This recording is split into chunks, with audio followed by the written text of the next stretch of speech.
In this video, this lady came out to cry to Nigerians to please rescue her from the hands of one bishop prophet Elijah Akorede, Obadika, and Baba Familusi. So this lady in this video, she went to meet a pastor called Bishop Prophet Elijah Akorede for help concerning her mom. So the pastor then told the lady that this lady was the cause of her mother's problem, that he was going to help her by giving her something to put under her pillow. He never prayed for her, neither did he pray for her mom.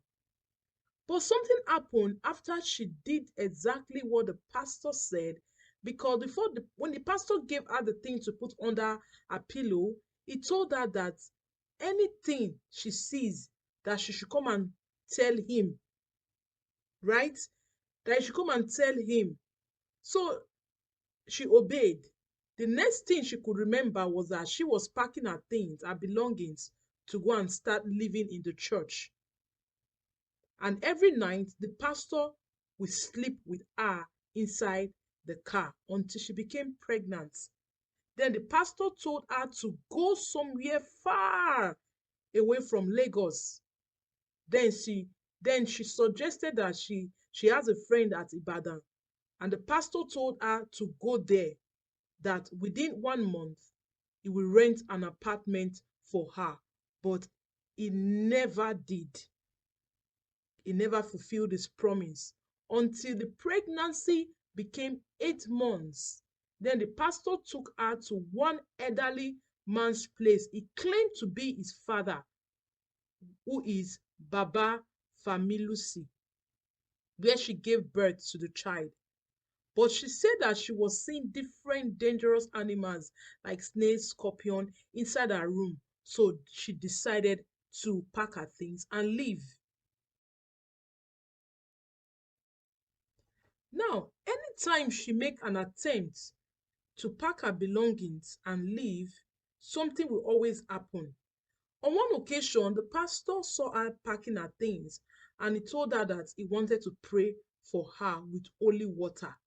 So when the pastor did, before she knows what was happening, she she happened to or she started packing her things, removing her things again from her bag and going inside the house again.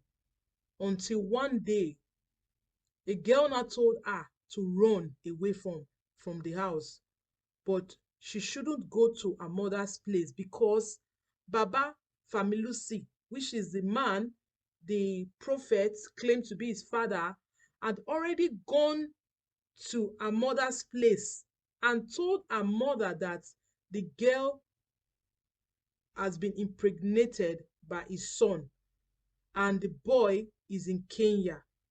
So eventually, the girl ran away, and now the prophet and the so-called father are looking for her with the police. This story is really, really deep, very deep. So initially what happened was that she went for help and to meet a prophet, and getting there, the prophet deceived her that she herself was the cause of her mother's problem, that he was going to give her something to put under pillow. Ah, let's beware. Oh.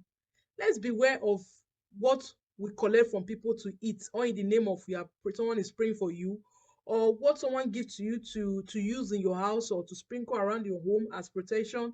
Be very careful, because that can lead to your doom. So that little thing that the prophet gave to her cost her life, cost her everything. That from that moment she ceased to be herself. Before she knows what was happening, she has already packed her belongings to go and be living with staying in the church. And you all know what will happen in the church, especially when everyone had gone home. You know, the same man who gave you something to put under your pillow can also do something to you, and you become unconscious. Whatever is happening to you, you can't remember. Maybe the one she said the prophet normally sleep with her in her car. Maybe the prophet is sleeping with her everywhere in the church. Maybe the only one she can remember is the one in the car until she became pregnant. Okay, he even threatened her to tell her to run away, far away from Lagos. Then she now insisted, okay, I'm going to stay with my friend. Then when the thing became obvious and the pregnancy became bigger, then he claimed that he has a father, that he should go and be staying with the father. Okay, anytime she make an attempt, okay, I've had this child, now let me go, let me be free, let me become a human being, then they will do one or two concussions for her, or prayers as they call it.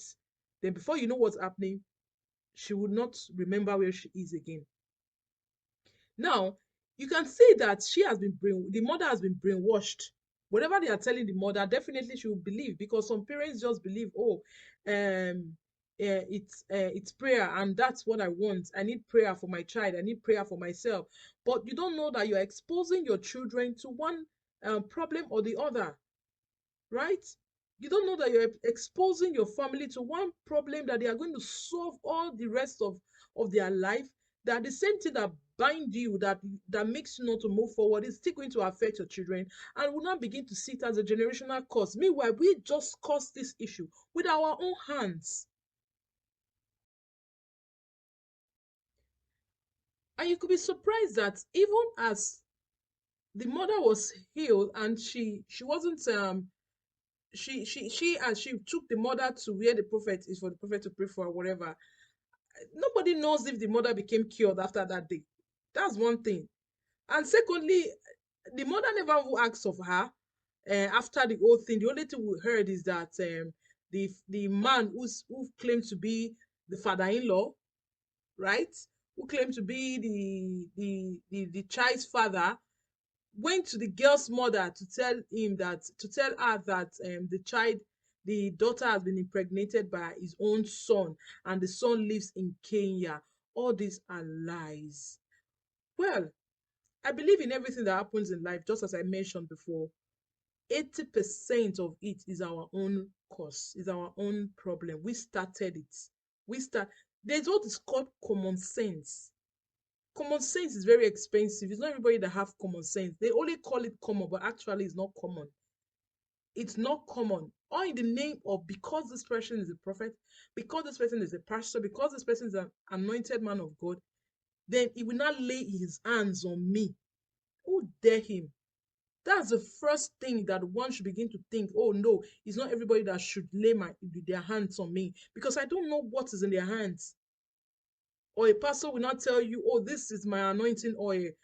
Did I know if you had spit in that anointing oil, then I'll start using it to cook? So all these are things that we should begin to work out ourselves. And not when the thing is getting really hot, then you come out in social media and start saying, oh, please come and help me. And meanwhile, people that are helping you, they have no idea of the real story. They don't even have the full story. Then these people will put their lives out there and start fighting your battle. Meanwhile, you will leave them in the dark. I pray Nigerians should help you, just as Ruth Matthews is being helped. But the more they begin to do it, the more people begins to come out, because Nigerians' problem never finishes. It's like church projects. All right, thank you. Please do well to like, comment, and share the video. And please don't forget to subscribe and hit that notification bell for more uploads. Thank you.